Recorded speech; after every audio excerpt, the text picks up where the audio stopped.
Hola, ¿qué tal? Buenas tardes, ¿cómo les va? Como cada jueves, acompañándote en qué parte no entendiste con nuestra columna Jueves Libre. Como siempre, Malvina Gareca, ¿qué tal? ¿Cómo estás? ¿Qué tal? ¿Cómo estás, Carlos? ¿Bien? Bien, con frío, un poquito de frío. Cambio el clima, ¿no? El Sí. clima que va y viene. Bueno, lo que no cambia y seguramente lo que no se va a enfriar y va a empezar a calentarse en las próximas semanas es el debate por este proyecto de ley que ha elaborado el Gobierno Nacional, que tiene que ver con las modificaciones a la Ley de Contratos de Trabajo. Modificaciones muy profundas que hoy la vamos a analizar como se debe, con toda la intención de dejar bien en claro de qué se trata, ¿no? Este proyecto de ley que ha elaborado el macrismo y que seguramente aprovechando el impulso del triunfo que ha obtenido en las elecciones en las últimas semanas, va a querer tratar en el Congreso de la Nación con este apoyo popular que tiene, ¿no? Pero no es una ley que beneficie tanto a la gente. Y no, por lo menos lo que se viene debatiendo y los abogados laboristas, ¿no? Asociaciones de abogados que defienden a los trabajadores vienen cuestionando bastante varios puntos de esta ley porque dicen va en contra de los derechos de los trabajadores, ¿no? Muy fuerte algunos cuestionamientos, sí, ¿no? Muy fuerte, muy fuerte. El presidente de la Asociación de Abogados Laboralistas, un abogado que se llama Crimonti, Sí. ha dicho de que ni Martínez de Oz, el ministro de la dictadura, se ha animado a tanto. Ni Martínez Fuerte. de Oz se ha animado a tanto, sí. Comparándolo con la dictadura, fuerte, ¿no? Sí, fuerte. sí, Y sí. bueno, y después también los diferentes sindicatos que se han ido expresando también en contra, ¿no?, de esta ley, y bueno, y se está analizando, ¿no? Todo analizando todavía, pero el gobierno ya tiene todas las intenciones de implementar esta reforma laboral, que como también lo decíamos la semana pasada, decían no se iba a parecer a la reforma de Brasil, pero por lo que dicen acá todos estos, bueno, quienes están analizando, los abogados, los sindicalistas, está bastante parecida a la reforma de Brasil, ¿no? Desde el sector del trabajo estaban enojados los representantes de los trabajadores porque se había armado una comisión de técnicos entre el Ministerio de Trabajo de la Nación y los gremios y los sindicatos para trabajar sobre la ley. Pero dicen los representantes de los trabajadores de que no los han dejado participar ni modificar el espíritu de la ley que ya venía desde el Poder Ejecutivo. Así que bueno, ¿te parece que pasemos a analizar de qué se trata? Presten bien atención porque la Ley de Contrato de Trabajo y los derechos de los trabajadores, así como los conocemos, que han llevado muchos años de pelea a conseguirlos, algunos de ellos se plantea directamente hacerlos desaparecer, que no existan más. Bueno, vamos al análisis, hemos preparado algunas plaquitas para avanzar. Señor director. Bien, ahí tenemos entonces uno de los primeros puntos, ¿no?, que vamos a analizar acá, tiene que ver con el blanqueo. ¿Qué es esto del blanqueo? El blanqueo plantea que las empresas van a tener un año para poder blanquear a aquellos empleados que estaban en negro, que no estaban registrados, ¿no es cierto? Cuestión que no se puede hacer, ¿no? Exactamente, no deberían de tenerlo. Nadie puede tener empleados sin registrar, nadie puede tener empleados en negro. O sea, se está violando la Ley de Contrato de Trabajo y otras leyes administrativas. Bueno, la nueva ley le da la posibilidad al empleador de blanquear sin costo durante un tiempo. Durante un tiempo, que son los primeros 6 meses sin ningún costo. Sí, cero. No Cero. va a pagar nada por regularizar Claro. la situación de su trabajador. Y el segundo semestre, digamos, con una reducción al 70% de esa deuda que debería de pagar por tener empleados en negro. Claro. ¿No? O sea, acá Bueno, vemos como hay un beneficio a la empresa. Sí, un beneficio a la empresa que uno podría decir, bueno, es una especie de moratoria para que regularicen su situación y para que los trabajadores pasen a estar formalmente contratados con todos los beneficios que le da la ley. Seguramente desde el sector empresario van a estar muy de acuerdo con este punto. Pero además se plantea, además de reducir el costo o no cobrar lo que se debe cobrar por blanquear a los trabajadores, se plantea la exención de multas, porque cuando vos sos empleador y tenés tus trabajadores no registrados, viene el Ministerio de Trabajo y detecta que hay situación irregular con algunos empleados tuyos y se inicia un sumario administrativo y te imponen multas. Bueno, lo que plantea esta ley es que si vos regularizás la situación de tus trabajadores, no se te va a cobrar las multas administrativas. Bien, y además las acciones penales, ¿no? También no se estarían, se sí. extinguen directamente. Sí, sí, se extinguen, no se va a poder perseguir penalmente a quien tiene sus trabajadores no registrados. Y otra cuestión es que al trabajador, por estar trabajando en forma irregular y regularizarse su situación, se le van a reconocer 60 meses de aportes jubilatorios. 60 meses, o sea, 5 años de aportes jubilatorios. Si a ese trabajador lo tuvieron 10 años trabajando en forma irregular, solamente se le van a reconocer 5 años de aportes jubilatorios. Claro. Hay otros 5 años que hacen de cuenta que no trabajó. Digamos. Sí, sí, no, que no existieron. Bien, vamos a otra placa, por favor, señor director. Bien, este también es otro punto muy cuestionado, ¿no? Tiene que ver con que se van a reducir los aportes patronales, ¿sí? Se van a reducir de manera paulatina, ¿no? Hasta que, bueno, el dinero que se aporta para las jubilaciones sea cada vez menos. ¿Qué pasa con todos los jubilados entre los cuales hay que repartir ese dinero que cada vez va a ser menos, ¿no? Sí, va a ser un aporte ínfimo en el 2022. Esto se va a ir a hacer escalonadamente hasta el año 2022, en el cual el empleador va a hacer aportes ínfimos para la jubilación de sus trabajadores. ¿Esto qué significa o cuál es el riesgo de que se empiece a aportar menos? Vos sabés que esto ya lo hizo Cavallo en algún momento, sí. Redujo los aportes patronales. Y lo que pasa cuando se reducen los aportes patronales para el sistema jubilatorio es que la masa de dinero que después se recauda para repartir, dividir entre los jubilados es cada vez menos. Así que bueno, el riesgo que tiene esto de ir reduciendo los aportes paulatinamente hasta que en el 2022 van a ser casi nada, claro. Tiene el riesgo de que el sistema jubilatorio puede entrar en colapso. Puede entrar en colapso porque no se va a recaudar la cantidad de plata necesaria para que los jubilados tengan una jubilación digna. Bien, bueno, esto que vos decís, el dato es que Cavallo en el 94 ya había hecho esta reducción del 15% al 11%, ¿no? O sea que ya ahí había algo menos. Bueno, ahora vamos hacia... continuidad, ¿no? Una continuidad, ¿no? Una política muy parecida a lo que ya fue en los 90.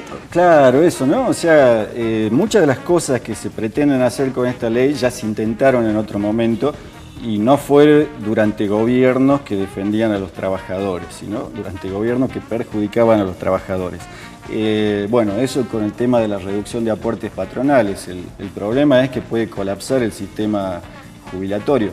Ellos dicen de que si se reducen los aportes va a haber más trabajadores y al haber más trabajadores se va a compensar la masa que se necesita para que los jubilados cobren bien. Bueno, eso es muy relativo y casi nunca pasa. Casi nunca pasa, de hecho no ha pasado ya en el 94, ¿no? Cuando ya se tomó esta medida no es que aumentaron los trabajadores formales, y al contrario, aumentaron los trabajadores informales, por lo tanto se recaudó mucho menos. Y fue el paso previo a decir que el sistema jubilatorio no sirve, no funciona y va a colapsar, y en aquel momento decidieron privatizarlo. ¿Se acuerdan de la AFJP? Entonces, por ahí, tomar medidas en contra del sistema jubilatorio para que colapse y después decir, bueno, esto no funciona, hay que ir por el sistema de jubilación privada. Ojo. Vamos a seguirlo también, eso, hay que seguirlo. Bien, vamos a otra plaquita, que son varios los puntos.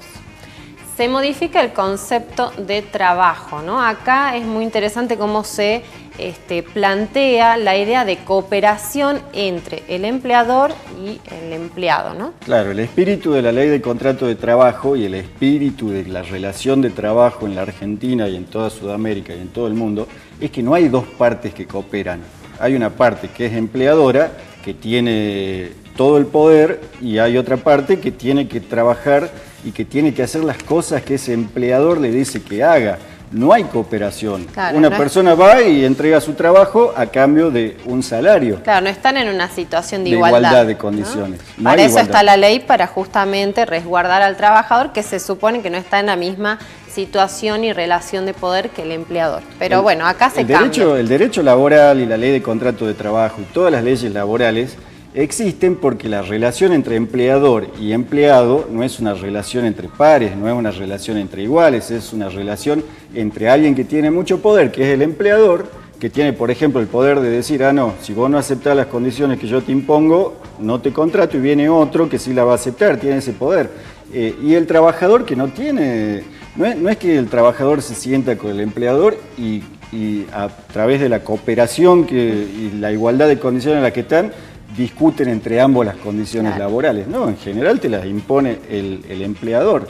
Así que cambia el concepto, y al cambiar este concepto de que no hay una relación de subordinación entre el empleador y el trabajador, sino que hay una relación de cooperación entre dos partes iguales, vamos a ver que se modifican un montón de derechos que tenían los trabajadores y que no solo se modifican, sino que se eliminan. Bien, ¿Avanzamos? este es un punto interesante. Vamos a la otra placa. Bien, acá también se facilita la tercerización y la subcontratación. ¿Qué significa esto? Bien, acá tiene que ver con que van a poder algunas empresas terciarizar algunos servicios, ¿no? Servicios de limpieza, servicios de vigilancia, de comida, bueno, diferentes servicios. Que ya existe, ¿no? Ya hay tercerización. Que ya existe, sí, ya pero existe. ¿qué pasa? Acá se bloquea esta responsabilidad solidaria en el caso que, por ejemplo, se desemplee, ¿no? Un empleador. Antes se podía accionar contra las dos empresas, ¿no? La empresa que contrataba este servicio terciarizado y a la empresa terciarizada. Sí, a ver, nos imaginemos de que vos trabajás en una empresa de seguridad. La empresa de seguridad que vos trabajás es una empresa chica que tiene determinado patrimonio y puede responder hasta determinado punto. Pero esa empresa es subcontratada por un super, mega, hiper supermercado.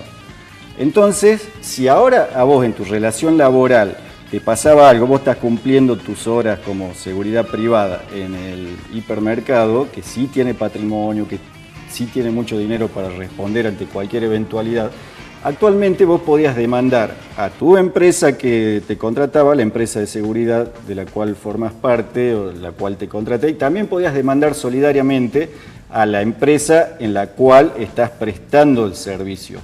¿Esto qué hacía? Resguardaba al trabajador, porque muchas veces la empresa tercerizada es una empresa chica que no tiene elementos para responder ante cualquier eventualidad que pueda surgir de la relación de trabajo. Entonces vos demandabas a esa empresa por un accidente de trabajo, supongamos, demandabas a esa empresa y también demandabas a la empresa grande en la cual se prestaba la relación de trabajo principal.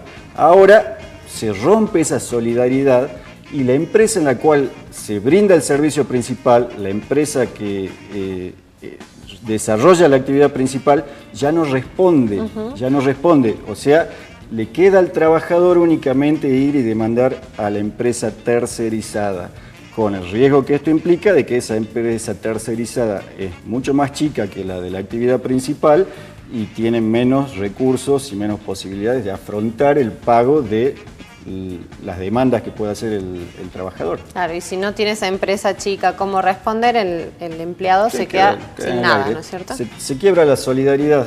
Esto es en beneficio de las grandes empresas que tercerizan muchas de sus áreas, que puede ser la cocina, la comida, la seguridad, la limpieza, la higiene, tercerizan esas partes y bueno, y ahora no van a ser responsables ante el trabajador por cualquier eventualidad que pueda pasar. Bien, vamos a la otra placa, vamos a seguir analizando. Se limita el concepto de irrenunciabilidad. Sí, más que limitar el concepto de renunciabilidad, se deja de lado el concepto de irrenunciabilidad. Los derechos laborales son irrenunciables y los derechos que se establecen en un convenio colectivo de trabajo son irrenunciables. Por ejemplo, vos vas y te sentás con tu empleador y pactan determinadas condiciones de trabajo, esas condiciones de trabajo son irrenunciables. Los derechos que establece la ley de contrato de trabajo son irrenunciables. ¿Por qué se estableció la irrenunciabilidad? Para que en esa relación de poder que existe entre el empleador y el trabajador, cuando el trabajador va a pedir trabajo, para evitar que el empleador le diga, bueno, pero vos renunciame a las vacaciones, vos renunciame al aguinaldo, vos renunciame a esto, vos renunciame a las licencias por enfermedad, vos renunciame a todo.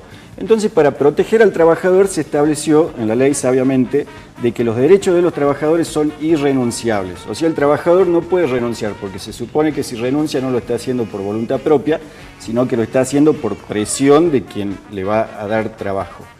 A partir de esta reforma que quiere implementar el gobierno nacional, los derechos de los trabajadores van a ser renunciables. O sea, el trabajador va a pedir trabajo. Hay una cola de 50 personas, sabemos que está difícil conseguir trabajo.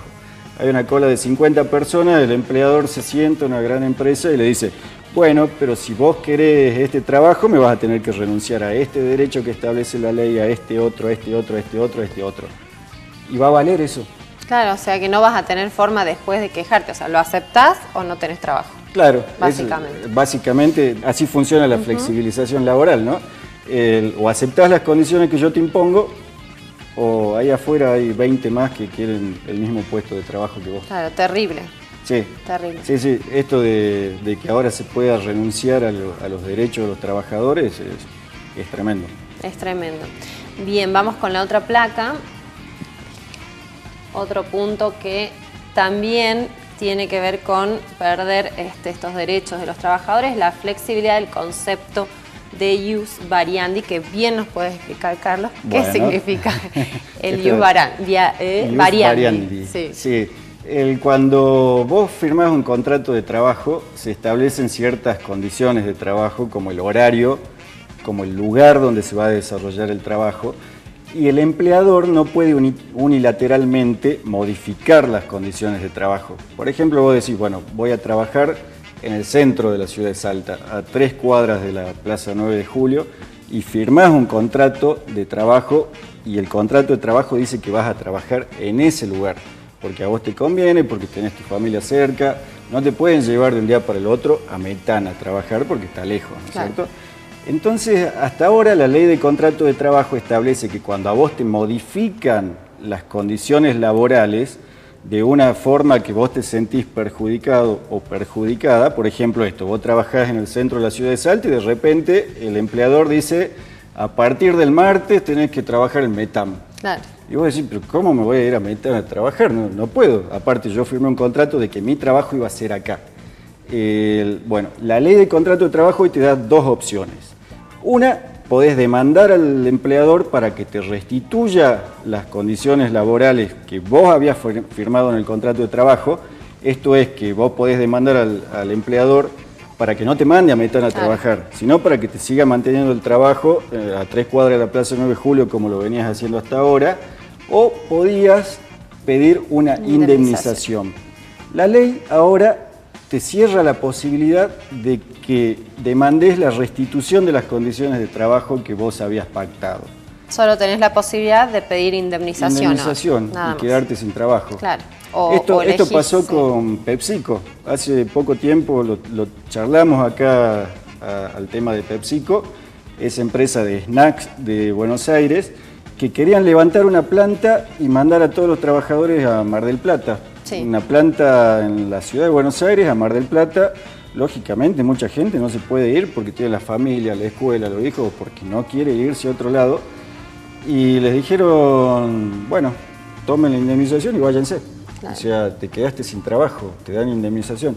Ahora le dan la posibilidad al empleador de decir, yo modifico las condiciones de trabajo y si no te gusta, te indemnizo y te vas. Ya no existe la posibilidad de demandar la restitución de las condiciones de trabajo que vos habías firmado en el contrato. Claro, hasta acá todos los puntos que venimos viendo da la sensación que el poder, ¿no?, lo siguen teniendo lo tienen, digamos, los empresarios, ¿no? Siempre lo tuvieron y acá la ley no los resguarda. Siempre lo tuvieron y las leyes laborales trataban de igualar esa relación defendiendo al trabajador. Estamos así. Bien, vamos a otra placa. Esto también, bueno, tiene que ver también con otro derecho de los trabajadores que son las horas extras, ¿no? Tenemos derecho a que nos paguen esas horas extras. Bien, ¿qué se plantea en la nueva ley? La creación de bancos de horas, ¿no? Sí, que no es tan así que ponen límite a las horas extras. Se plantean bancos de horas. ¿Qué significa esto?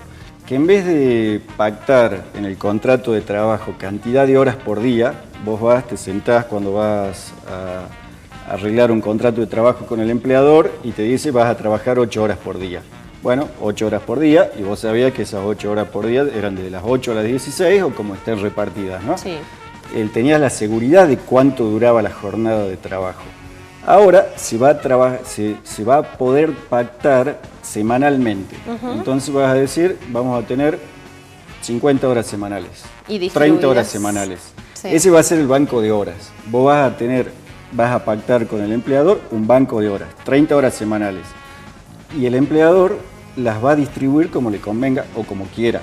Te va a decir un día, bueno, vení 3 horas, y al otro día te va a decir, vení 10 horas. Claro, compensar las otras horas, o sea, no necesariamente tenés un horario fijo. No, no. Y eso va a variar según también lo que disponga el empleador. Y ahí ahí dice poniendo límite a las horas extras, lo que varía es que si te hacen trabajar 10 horas un día y 2 horas otro día, vos cuando trabajabas más tiempo de la jornada de 8 horas, te debían pagar o te deben pagar las horas extras. Ahora el empleador va a poder decir, a ver, a mí me conviene que el viernes vengas 10 horas y que el lunes vengas 4.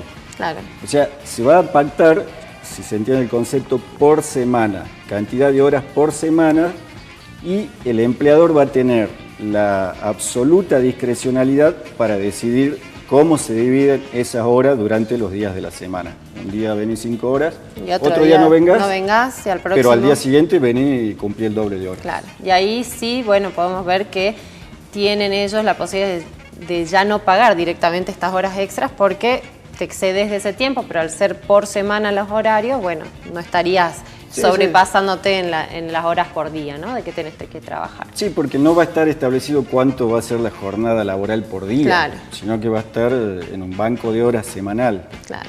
También, o sea, te quita la posibilidad de planificar, a ver, yo trabajo 6 horas por día, yo trabajo 8 horas por día, claro, y lo que excede ese plazo me tienen que pagar horas extras, y sabés que vos entrás al trabajo el lunes, el martes, el miércoles, el jueves y el viernes a determinada hora y salís a determinada hora. Ahora el empleador va a poder decir, no, el viernes vas a trabajar 3 horas y el jueves vas a compensar esas horas menos que has hecho el lunes y me vas a dar 3 horas más. Claro, y que esto varía por semana, ¿no es cierto? Porque... Sí, pero aparte se trata de darle estabilidad al trabajador para que sepa cuántas horas trabaja, qué días trabaja, para que pueda planificar su vida, porque el trabajador también es padre, es hijo, claro, tiene un montón de relaciones fuera del trabajo. Hasta otros trabajos, ¿no? Sí, hasta otros trabajos. Claro. Ahora, si te quiebran la posibilidad de vos programar cuántas horas trabajas por día y te dicen, bueno, un día vas a trabajar 3 y otro 8, sin avisarte previamente, o te avisarán... un día antes, capaz. Claro, un día antes, bueno, complicado, ¿no? Complicado, complicado. Vamos a otra placa. Bien, bueno, acá se modifican algunas licencias, ¿no? Esto está bueno. Esto está bueno. Algo. Creo que esto es lo único que han resaltado como algo bueno hasta acá los que vienen analizando y lo que venimos viendo nosotros también, ¿no? Se extiende la licencia por paternidad, ¿sí? A 15 días. Bueno, ya es algo, digamos, antes eran 2, 3 días, ¿no? 2 días. También las licencias sin goce de sueldo, que es algo que no se podía hasta ahora y que ahora estaría permitido, ¿no? Un mes. Claro, un mes hasta 30 días. Sin goce de sueldo. Eso también, digamos, como el algo positivo. El trabajador por ahí se cansa y dice, bueno, este mes me lo voy a tomar. Va y tiene derecho a decirle, bueno, este mes no voy a venir a trabajar, no me pagues el sueldo. Claro, y saber digamos que esta parte de la modificación de las licencias es lo único positivo a favor de los trabajadores, ¿no? Todo lo demás hasta ahora vamos viendo que le da más poder al empleador y cada vez menos derecho a los trabajadores. Bien, vamos a otra placa. Bien, este también es un punto que no estaría jugando a favor de los trabajadores, Para ¿no? nada. Para nada. Las indemnizaciones ya no se calculan sobre horas extras, comisiones, premios, bonificaciones, aguinaldo. O sea, se busca pagarle lo menos posible al trabajador cuando se los indemniza. Lo despedís sin causa al trabajador y vos, trabajador, tenías derecho a una indemnización. Y en el cálculo de la indemnización entraba no solo el salario neto, sino también el aguinaldo, las vacaciones, las bonificaciones, los premios. Ahora se saca todo eso, o sea, se achica el monto indemnizatorio, las indemnizaciones se reducen el empleador, sin causa justificada, echa de su trabajo al laburante y el laburante tiene menos rubros para reclamar. Claro. O sea, las indemnizaciones se achican. Se achican. El trabajador pierde derecho en cuanto a reclamar indemnizaciones. Bien, vamos a otra placa, por favor. Bien, acá otro punto también en contra, la posibilidad de iniciar demandas, ¿sí?, laborales que hoy prescribían a los 2 años. Bueno, esto se reduce a 1 año, algo que ya se había reducido también allá en la época de la dictadura, ¿no? La dictadura, si no me equivoco, de 4 a 2. Bueno, ahora pasarían de 2 a 1 año. ¿Qué significa? Que cualquier eventualidad que haga surgir una acción judicial en favor de un trabajador, o sea, cualquier cosa que a vos te pase en el trabajo que te da derecho a reclamar judicialmente, vos antes tenías 2 años para iniciar el juicio, ahora vas a tener solo 1 año. A vos te están debiendo horas extras, por ejemplo, ¿no? Y el empleador dice, ya te las voy a pagar, y nunca te las paga. Vos tenías 2 años desde que te empezó esa deuda para reclamarlas. Ahora vas a tener 1 solo año. Se reduce la posibilidad de accionar judicialmente, se reduce la posibilidad de que el trabajador haga valer sus derechos en la justicia. En muchos otros rubros de los derechos civiles, por ejemplo, la prescripción era a los 10 años. Vos tenés 10 años para iniciar una demanda por daños y perjuicios por un accidente de auto, supongamos. Ahora, para demandar por los derechos que no te cumplieron como trabajador, vas a tener 1 solo año. Todo un concepto, ¿no? Todo un concepto de reducir la posibilidad de que el trabajador accione judicialmente en contra del empleador. Exactamente. La dictadura lo redujo de 4 a 2 años y ahora de 2 a 1 año se plantea. Prácticamente nada, ¿no? Así que bueno, esos eran los principales puntos que hemos podido ir analizando de la reforma laboral que quiere el gobierno implementar, que como hemos visto hasta acá tiene muy poco a favor de los trabajadores y mucho más a favor para los empleadores, ¿no? Esto es realmente algo preocupante que tal vez no está todavía tan debatido en la sociedad, ¿no? No sé hasta qué punto la sociedad está por ahí analizando o tomando conciencia, ¿no?, de los derechos en los cuales se puede llegar a atrasar el país, ¿no es cierto?, en relación a los trabajadores. Sí, los derechos laborales fueron fruto de años y años de luchas de los trabajadores de todo el mundo y ahora se borra esto de un plumazo. Repetíamos al principio palabras del presidente de la Asociación de Abogados Laboralistas, diciendo de que ni Martínez de Hoz en la dictadura se animó a avanzar tanto en contra de los derechos de los trabajadores. Repitamos, las indemnizaciones van a ser menores, el empleador va a poder modificar las condiciones de trabajo sin que el trabajador pueda patalear, van a poder hacer renunciar al trabajador a sus derechos previamente, o sea, todas cuestiones que nadie se podía imaginar. Cuando uno estudia Derecho Laboral en la facultad, te enseñan de que está porque la relación entre el empleador y el trabajador no es una relación entre pares, el empleador tiene poder de contratarte o no contratarte, por ejemplo, entonces nació el derecho laboral para defender a los trabajadores.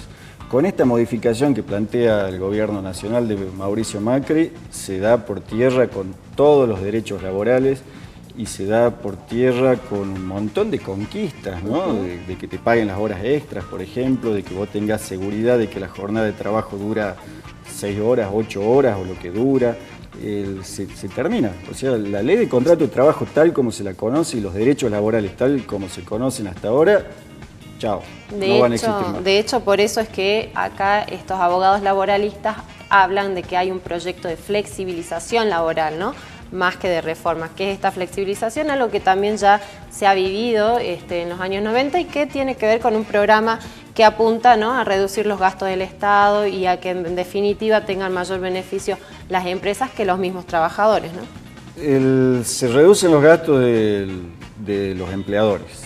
Es una transferencia directa de recursos del trabajador al empleador.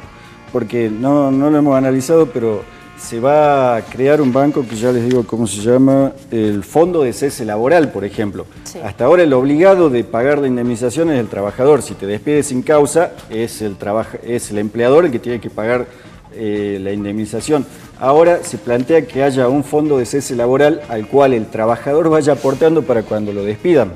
O sea, tremendo, ¿no? O sea, vos vas a tener que sacar todos los meses plata de tu bolsillo para un fondo de cese laboral por si el día de mañana te despiden a vos o lo despiden a uno de tus compañeros. Claro, es como un ahorro propio, digamos, ¿no? Claro, la indemnización la va a pagar el propio trabajador cuando lo echen y para lo cual tiene que ir aportando todos los meses un fondo de cese laboral.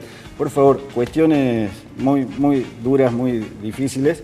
Tenemos que entrar en debate, el sector sindical se está manifestando en contra de estas reformas, todas las centrales sindicales, los abogados laboralistas se han manifestado en contra. Tenemos que empezar a debatir porque esta ley, si se modifica, va a marcar la relación y los derechos de los trabajadores durante muchos años y claramente perjudica y elimina derechos claramente que uno no puede creer, ¿no? De que, por ejemplo, el trabajador va a ser el que va a aportar el fondo de cese laboral para cuando lo despidan se indemnice él solo. Claro, es como que no se hacen cargo de nada, digamos, las empresas, no. Hasta nosotros mismos tenemos que pagarnos la indemnización. Sobre el discurso, sobre la frase de que si le quitamos derecho a los trabajadores van a venir más empresas a invertir a nuestro país y se va a generar más empleo. En ningún lugar del mundo donde se ha flexibilizado la relación laboral y se le han quitado derecho a los trabajadores, hubo más inversión. Y menos en un país en el que sigue teniendo tasas de interés altas. Le dicen a los trabajadores, sacrifiquen algunos de sus derechos, porque si ustedes sacrifican algunos de sus derechos, va a haber más trabajo y aquellos que no tienen trabajo van a conseguir trabajo. Mentira. Porque a la par de que le piden sacrificio a los trabajadores, aumentan la tasa de interés. Ayer volvió a aumentar la tasa de interés. Entonces nadie viene a este país a invertir. Vienen a poner plata en el banco o a comprar bonos que dan 28,5% de interés. Entonces, una contradicción absoluta. Le piden sacrificio a los trabajadores para que haya más trabajo y le sirven una tasa de interés al sector de especulación financiera que le llena los bolsillos a costa de todos nosotros todos los meses. Terrible, terrible el análisis, por eso bueno, hay que mantenerlo en vigencia, hay que analizar, los trabajadores tienen que estar y tenemos que estar todos atentos a esta nueva ley para que veamos si se puede frenar, ¿no? Porque en definitiva van a estar en esto todos los sindicalistas, todos los trabajadores, es algo que nos compete, ¿no? A todos y a todas. A todos y a todas, así que bueno. Bueno, abrir grande los ojos y a seguir este debate. Y que no sea lo más importante que le pase a este país si a Giselle Rímolo la meten presa o no. Porque ayer, mientras un montón de centrales sindicales se manifestaban en contra de la ley de reforma laboral, en los grandes medios de comunicación de Buenos Aires se hablaba únicamente de si a Giselle Rímolo la metían o no la metían presa, mientras están quitándole derechos a los trabajadores. Así que a buscar un poquito por abajo y abrir grandes los ojos, que estas cosas perjudican mucho a la gente. Así es, así que bueno, vamos a seguramente seguir analizando esto en los próximos Jueves Libres. Hasta acá ha llegado el análisis que queríamos tratarlo muy profundamente porque nos parece que es algo que hay que seguirlo muy de cerca. Así que bueno, agradecemos a Mabel por el espacio que tenemos todos los jueves en ¿Qué parte no entendiste? Y nos vamos despidiendo ya hasta el próximo jueves. Así es, chao, nos vemos, quédense y que sigue Mabel.